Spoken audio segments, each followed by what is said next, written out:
produce muerte neuronal. No conoce su grandeza, se siente empequeñecido y deja que voces interiores como «No hay salida, tú no eres capaz, no mereces ser feliz», se adueñen de nosotros. ¿Pero dónde estoy?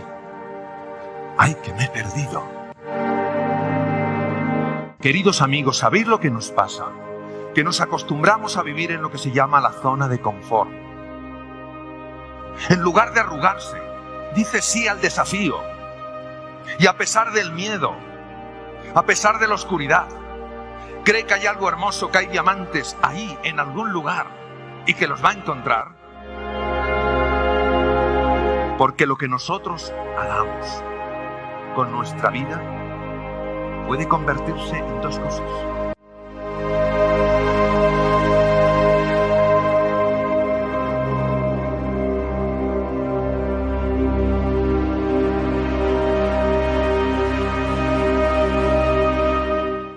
Y empezó a reflexionar. Llevo tantos años haciendo lo mismo. ¿Y si probara algo nuevo? ¿Y si probara algo diferente? Pero cada vez que pensaba esto, notaba cómo se le hacía un nudo en el estómago. No. Mejor sigo como estoy. Porque yo sé lo que puedo esperar. Yo sé que lo que hay en mi camino siempre lo controlo. No. Seguiré caminando por el mismo camino. Pero un día Costumbre durmió muy mal. Se levantó agotado. Y aunque se duchó, se vistió, desayunó y se puso a caminar, estaba tan despistado que de repente se encontró en medio de un bosque.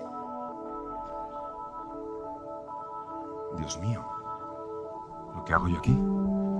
¿Pero dónde estoy? ¡Ay, que me he perdido! Llevado por el pánico, empezó a correr en una y otra dirección, adentrándose cada vez más en la hondura de ese bosque. Hasta que de repente, en un claro, vio a un anciano que estaba sentado apoyado sobre un tronco y al parecer profundamente dormido. Costumbre se acercó a él. Perdone, yo no le quisiera molestar. ¿Sabes? Es que me he perdido. Por favor, despierte. El anciano no despertaba. Costumbre empezó a zarandearle. ¡Despierte! ¿Cuál es mi camino? Pero por más que le zarandeó, aquel anciano no abrió los ojos. Enfadado porque pensaba que el anciano sencillamente pasaba de él, se dio la vuelta para partir cuando escuchó con perfecta claridad: «Agarra aquello que encuentres en tu camino». Costumbre giró y allí solo estaba el mismo anciano, igual de dormido, sin entender muy bien lo que significaban esas palabras. Costumbre siguió corriendo intentando salir de aquel lugar. El día fue pasando y cayó la oscura noche. Y en plena oscuridad, Costumbre llegó a lo que por el sonido parecía el cauce de un gran río. Estaba en su desesperación dispuesto a lanzarse a aquel agua, cuando en medio de la oscuridad escuchó con perfecta claridad las mismas palabras: «Agarra aquello que encuentres en tu camino». Costumbre, que no veía nada, que no entendía nada, se puso a gritar: «¿Pero qué voy a agarrar? ¿Qué voy a agarrar si aquí no hay más que piedras?». Pero entonces hizo algo sorprendente, no razonable, no lógico. Costumbre se agachó, agarró un montón de esas piedras y se las metió en el bolsillo. Agotado después de cruzar el río, Costumbre se tumbó sobre la arena de la playa, intentando descansar. Pero durante toda la noche aquellas piedras que había metido en su bolsillo se le clavaban en la pierna y no le dejaban dormir. Al día siguiente, cuando empezó a amanecer, Costumbre, airado y frustrado, se levantó, metió la mano en el bolsillo, agarró esas piedras que no la habían dejado dormir y estaba a punto de tirarlas cuando observó sorprendido que salían rayos de luz de entre sus dedos. Y cuando abrió la mano, contempló que aquello que había tomado en la oscuridad de la noche como simples piedras no eran sino raros y valiosos diamantes. Queridos amigos, ¿sabéis lo que nos pasa?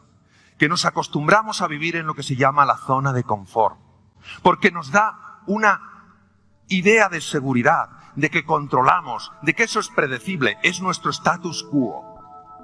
Y cuando por necesidad, o cuando porque alguien nos inspira, un libro, un ejemplo, o cuando la vida directamente nos saca, sin pedirnos permiso, el ser humano, ante ese mundo nuevo, complejo, incierto, muchas veces, porque no sabe, no conoce su grandeza, se siente empequeñecido y deja que voces interiores como: no hay salida, tú no eres capaz, no mereces ser feliz, se adueñen de nosotros. ¿Sabéis que se ha demostrado con técnicas modernas de radioinmunoensayo y neuroimagen que cuando nos hablamos de esa manera, la sangre se llena de cortisol y el cerebro de glutamato? ¿Y sabéis lo que hace esto? Produce muerte neuronal, hace que pensemos con poca claridad, nos volvemos irascibles o nos bloqueamos, paraliza el sistema digestivo, produce digestiones pesadas, úlceras, subida de ácido, colon irritable, bloquea el sistema de defensa del cuerpo, los leucocitos o glóbulos blancos, los macrófagos, los linfocitos CD4, los natural assassinos, NK, todo eso lo bloquea.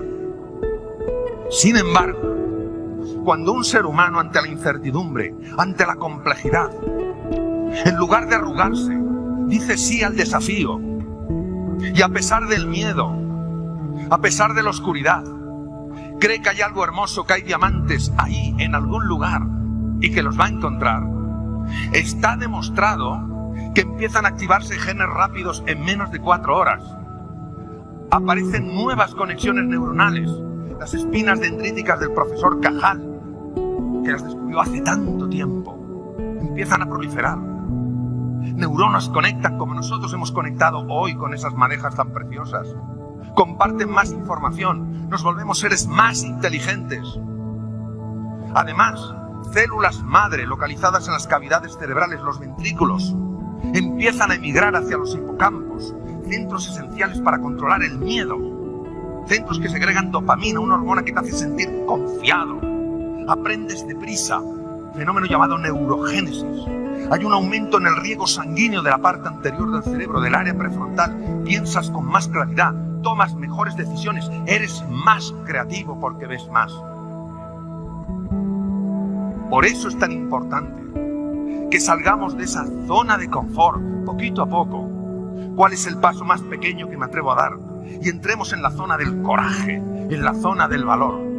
Porque es ahí cuando afloran nuestros talentos, cuando se despiertan energías dormidas, cuando descubrimos la grandeza que hay dentro de nosotros.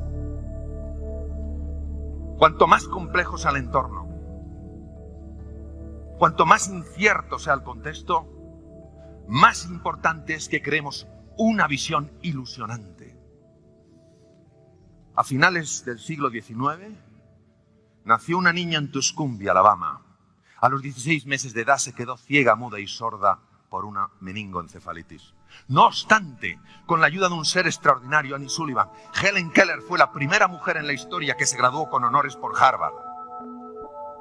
En una ocasión, un periodista le dijo: señorita Keller, ¿hay algo peor que no poder ver?